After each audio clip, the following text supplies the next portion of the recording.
नमस्कार, हमारे YouTube channel सफल स्टडी आई में आपका स्वागत है। यहाँ पर एक हम गंभीर मुद्दे पर चर्चा करने वाले हैं। चूँकि ये एसएससी से रिलेटेड मामला है और झारखंड से रिलेटेड मामला है और सुप्रीम कोर्ट में जो है इससे रिलेटेड एक ऑर्डर कॉपी आई है, जिसमें 2015 में जो सिपाही भर्ती हुई थी उससे रिलेटेड ये है। और ये आने वाली सभी वैकेंसी के लिए जो है ये सही है और ऐसा होना चाहिए, लेकिन सरकार नहीं करती है। क्या नहीं करती है और क्या होना चाहिए, इनसे रिलेटेड हम यहाँ पर बात करेंगे। तो यहाँ पर जो ऑर्डर है वो सिपाही बहाली से लेकर आई है, लेकिन इससे रिलेटेड जितने वैकेंसी है सभी में जो है अगर ऐसा हो जाता है तो झारखंडी छात्रों के लिए यानी सभी छात्रों के लिए बहुत ही अच्छी बात है। यहाँ पर खबर है कि सिपाही बहाली मामले में सुप्रीम कोर्ट से सरकार और एसएससी को एक नोटिस मिला है।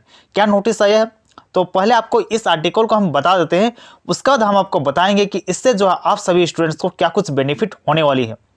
देखिए, सुप्रीम कोर्ट ने वर्ष 2015 में शुरू हुई सिपाही बहाली में रिक्त रह गए सीटों पर नियुक्ति के मामले में दायर स्पेशल लीव पिटीशन यानी एसएलपी पर सुनवाई करते हुए झारखंड सरकार और एसएससी को नोटिस जारी कर दिया गया है।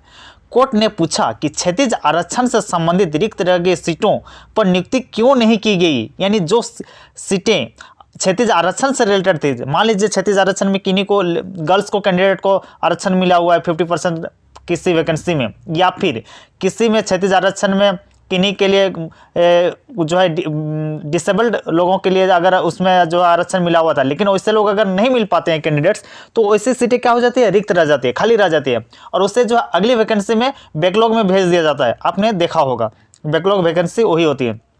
पिछले जो वैकेंसी आई थी उसमें जो खाली रह जाती है वो सीटों को जो है अगले वैकेंसी में ऐड कर दिया जाता है, वो बैकलॉग वैकेंसी कहा जाता है। अब उसमें जो है सुप्रीम कोर्ट ने क्या कुछ कहा देख सकते हैं। फिर से मैं आप लोगों को बताता हूं। कोर्ट ने पूछा कि क्षैतिज आरक्षण से संबंधित रिक्त रह गई सीटों पर नियुक्ति क्यों नहीं की गई, क्यों नहीं एसएलपी को स्वीकार किया जाए।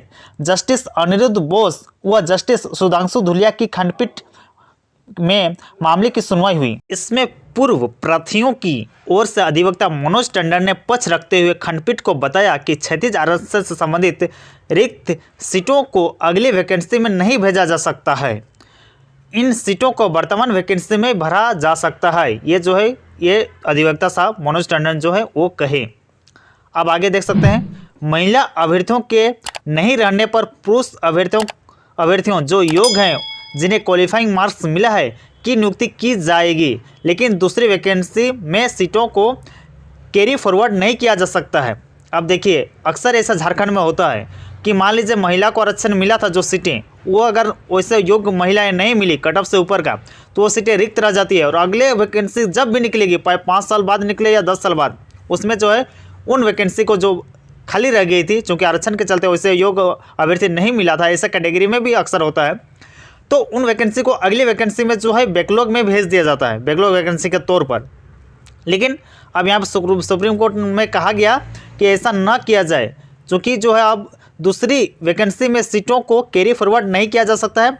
अधिवक्ता श्री टंडन ने सौरभ यादव के मामले में सुप्रीम कोर्ट द्वारा वर्ष 2021 में पारित आदेश का उदाहरण भी दिया और कहा कि क्षैतिज आरक्षण से संबंधित ऐसा आदेश दिया जा चुका है कि क्षैतिज आरक्षण जो भी बच्चा है उसमें अगर आरक्षण से रिलेटेड बच्चा नहीं मिल पाता है, मान लीजिए गर्ल्स कैंडिडेट का योग्य उम्मीदवार नहीं मिला, तो सेकंड लिस्ट जारी कीजिए आप लोग, और जो योग्य उम्मीदवार जो भी होगा उन्हें जो आप इससे नियुक्ति कीजिए। तो ये बात जो है सुप्रीम कोर्ट में कहा गया है और इस मामले में जो है एसएससी और सरकार को नोटिस भी आ चुकी है। अब सरकार और एसएससी इस मामले में अपना पक्ष रखेगी, फिर क्या कुछ होगा इसका जो भी आउटपुट आएगी वो मैं आपको बाद में बताऊँगा। लेकिन अगर ऐसा होता है तो सभी छात्रों के लिए बहुत ही अच्छी खबर है।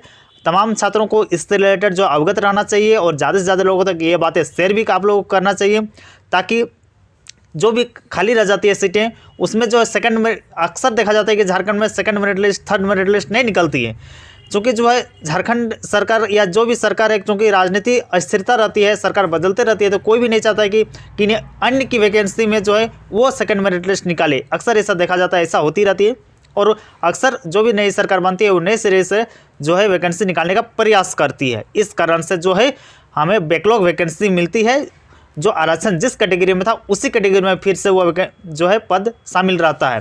लेकिन अब ऐसा कहा जा रहा है कि ऐसा नहीं होना चाहिए। अगर पद खाली है तो उसे उसी वैकेंसी में second merit list, third merit list, fourth merit list निकाल कर जो है उन्हें भरा जाना चाहिए। फिर भी अगर नहीं मिलता है तो जो भी योग्य उम्मीदवार है, चाहे वो बिना आरक्षण वाले कैटेगरी से भी हैं, तो उससे जो उस पदों को उसी वैकेंसी में भरना चाहिए। इस तरह की बातें कही गई है। हालांकि इसका क्या कुछ आउटपुट आएगा वो मैं आपको बताऊंगा आगे। तब तक के लिए धन्यवाद। जोहार, जय हिंद।